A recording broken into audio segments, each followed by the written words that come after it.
Hi ರೀ, ನಮಸ್ಕಾರ. ನಾನು ಭಾಗ್ಯ. ನಮ್ಮ ಹ್ಯಾಪಿ ಟ್ಯೂಬ್ ಕನ್ನಡ ಚಾನಲ್ಗೆ ಸ್ವಾಗತ. ಇವತ್ತಿನ ರೆಸಿಪಿ ಕ್ಯಾಪ್ಸಿಕಮ್ ಕರಿ ಅಂತ. ಇದು ಚಪಾತಿ, ಪೂರಿ, ರೊಟ್ಟಿಗೆ ಸೂಪರ್ ಆಗಿರುತ್ತೆ. ಇದು ಒಂದ್ಸಲ ಟ್ರೈ ಮಾಡಿ, ಇದು ನಿಮಗೂ ಇಷ್ಟ ಆಗುತ್ತೆ. ಒಂದೇ ರೀತಿ ಪಲ್ಯ ತಿಂದು ಬೇಜಾರಾಗಿದ್ದರೆ ಈ ಥರ ಗ್ರೇವಿ ಮಾಡಿ ನೋಡಿ. ಇದು ತುಂಬ ಸುಲಭವಾಗಿ ಮಾಡ್ಬೋದು. ಮಕ್ಕಳಿಗಂತೂ ತುಂಬಾ ಇಷ್ಟ ಆಗುತ್ತೆ. ಯಾರ್ಯಾರು ಹೊಸದಾಗಿ ನಮ್ಮ ಚಾನಲ್ ನೋಡ್ತಿದ್ದೀರಾ, ಪ್ಲೀಸ್ ಸಬ್ಸ್ಕ್ರೈಬ್ ಮಾಡಿ, ಲೈಕ್ ಮಾಡಿ, ಶೇರ್ ಮಾಡಿ, ಹಾಗೆ ಸಪೋರ್ಟ್ ಮಾಡಿ. ಹಾಗಾದರೆ ಬನ್ನಿ ಕ್ಯಾಪ್ಸಿಕಮ್ ಕರಿನ ಹೇಗೆ ಮಾಡೋದು ಅಂತ ನೋಡ್ಕೊಂಬರೋಣ. ನಾನಿಲ್ಲಿ 2 ಕ್ಯಾಪ್ಸಿಕಮ್ ತೊಗೊಂಡಿದ್ದೀನಿ. ಇದನ್ನು ಸಣ್ಣದಾಗಿ ಕಟ್ ಮಾಡ್ಕೊಂಬಿಡೋಣ. 2 ಕ್ಯಾಪ್ಸಿಕಮ್ ತೊಗೊಂಡಿದೆ, 1 ಈರುಳ್ಳಿ ತೊಗೊಂಡಿದ್ದೀನಿ ನಾನು.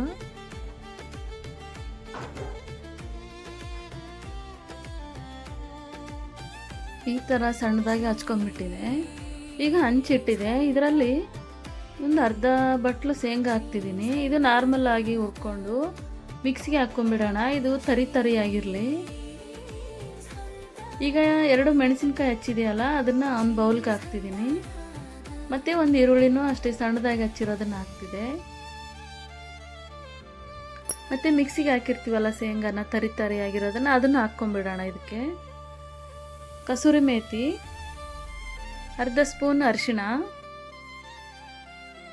ನಾನು 2.5 ಸ್ಪೂನು ಅಚ್ಚ ಖಾರದ ಪುಡಿ ಹಾಕ್ತಿದ್ದೀನಿ. ನಿಮ್ಗೆ ಎಷ್ಟು ಖಾರ ಬೇಕೋ ಅಷ್ಟು ಹಾಕ್ಕೊಳ್ಳಿ.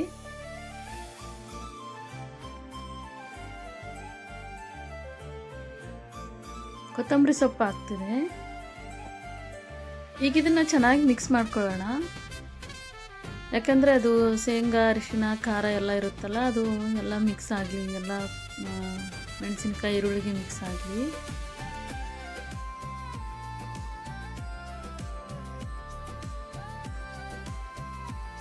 ಇದನ್ನು ಒಂದು 10 ನಿಮಿಷ ಒಂದು ಸೈಡಲ್ಲಿ ಇಡೋಣ. ಅಷ್ಟೊತ್ತಿಗೆ ನಾವು ಒಗ್ಗರಣೆಗೆ ರೆಡಿ ಮಾಡೋಣ. ಇದನ್ನು ಹಾಕೋದಕ್ಕೆ ನಾನು ಬಾಣಲಿ ಇಟ್ಟಿದ್ದೀನಿ. 2ರಿಂದ 3 ಸ್ಪೂನ್ ಎಣ್ಣೆ ಹಾಕಿದೆ. ಸಾಸಿವೆ, ಜೀರಿಗೆ,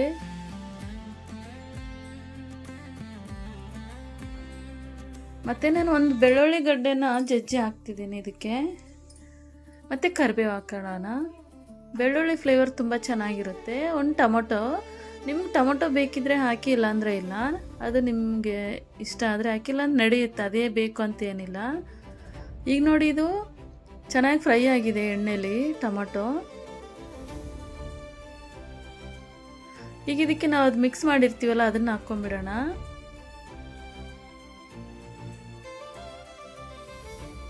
ಮೆಣಸಿನ್ಕಾಯಿ, ಈರುಳ್ಳಿ, ಅರಿಶಿಣ, ಖಾರ, ಉಪ್ಪು ಹಾಕಿಲ್ಲ. ಇದನ್ನು ಆಮೇಲೆ ಉಪ್ಪು ಹಾಕ್ಕೊಳ್ಳೋಣ.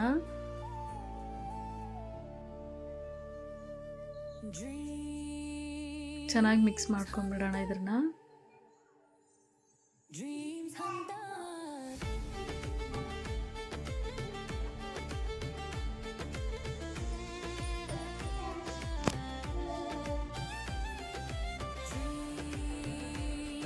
ನೋಡಿ, ಸ್ವಲ್ಪ ಎಣ್ಣೆಲಿ ಫ್ರೈ ಆಗಿದೆ ಇದನ್ನು ಅಷ್ಟೇ.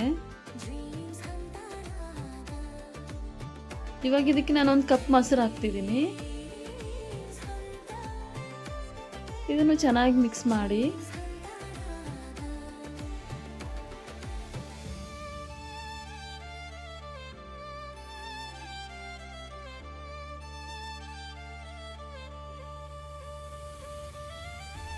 ಈಗ ರುಚಿಗೆ ತಕ್ಕಷ್ಟು ಉಪ್ಪು ಹಾಕ್ಕೊಂಬಿಡೋಣ.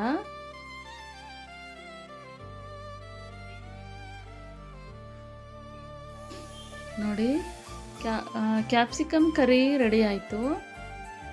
ಈ ರೆಸಿಪಿ ನಿಮಗೆ ತುಂಬ ಇಷ್ಟ ಆಗುತ್ತೆ. ಒಂದ್ಸಲ ಟ್ರೈ ಮಾಡಿ ನೋಡಿ. ಯಾರ್ಯಾರಿಗೆ ಈ ರೆಸಿಪಿ ಇಷ್ಟ ಆಗಿದೆಯೋ ಲೈಕ್ ಮಾಡಿ, ಶೇರ್ ಮಾಡಿ, ಸಬ್ಸ್ಕ್ರೈಬ್ ಮಾಡಿ, ಹಾಗೆ ಸಪೋರ್ಟ್ ಮಾಡಿ. ಮುಂದಿನ ರೆಸಿಪಿಯೊಂದಿಗೆ ಮತ್ತೆ ಸಿಗೋಣ. ಅಲ್ಲಿವರೆಗೂ ನಮಸ್ಕಾರ.